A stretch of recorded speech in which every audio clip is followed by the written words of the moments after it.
Hello, everybody. Greetings once again from Christchurch, Missoula.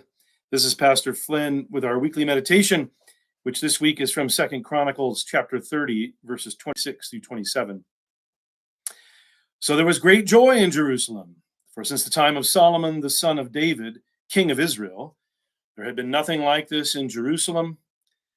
Then the priests, the Levites, arose and blessed the people, and their voice was heard, and their prayer came up to his holy dwelling place, to heaven. This verse is about Hezekiah and his revival and his worship reforms. Hezekiah began his reign as king during a time of great turmoil and fear in Israel. Assyria had just destroyed northern Israel a few years earlier during his father's reign, King Ahaz, and Assyria now was threatening Judah. Ahaz was unfaithful to God. He actually sought help from Assyria when a few smaller nations had threatened war against Judah. No help from Assyria came, and Ahab's angry response was to shut the doors of the temple and to put a complete stop to the worship of Yahweh. He even destroyed the articles of the temple and had them remade into idols of the various gods of the nations. When Hezekiah finally rose to the throne, his first action was to reopen the doors of the temple and revive the worship of the one true God. You'd think his actions as head of state would be to secure help against the threat of Assyria from some surrounding nation like his father did. But Hezekiah realized that the battle belongs to the Lord, and that true revival begins with true worship. The very lengthy chapters of 1 Chronicles 29 through 31 all describe these preparations and challenges and all the particulars surrounding the revival of true worship. Worship needed to be done according to the word of God, and it took a lot of effort and a lot of dedication to accomplish this. But everything was set in order, and after everything was set in order, the Passover was celebrated.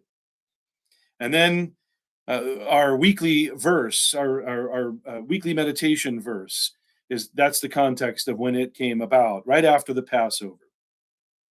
Our weekly meditation verse describes after the Passover there was great joy in Jerusalem, great joy in Judah, and their prayers, their worship, their prayers ascended into heaven, into the heavenly temple, before the throne of God. Now that's exciting and that's neat, but maybe initially we don't think that it is that big of a deal. But immediately after, if you keep reading in Chronicles, immediately after this, Assyria besieges Judah. Assyria besieges Jerusalem. And God sends just one angel to Jerusalem who kills 185,000 Assyrian soldiers in one night. The message is clear. The deliverance from the enemies of the Lord began with the revival of worship. Many of us today are praying for revival and praying that God would deliver us from our enemies. We need to listen to the message of Hezekiah. If we want true revival, if we want to truly be delivered from our enemies, it must begin with true worship that is according to the word of God. There needs to be a revival of worship in the churches, in the Christian church of America. We must do away with unbiblical practices. Like Hezekiah, we must be dedicated to offering up joyful, reverent, faithful, and biblical worship. Only then will our prayers rise up to the heavenly temple before the throne of God, and true revival and deliverance made possible. Thanks again for listening. Until next time, fight the good fight.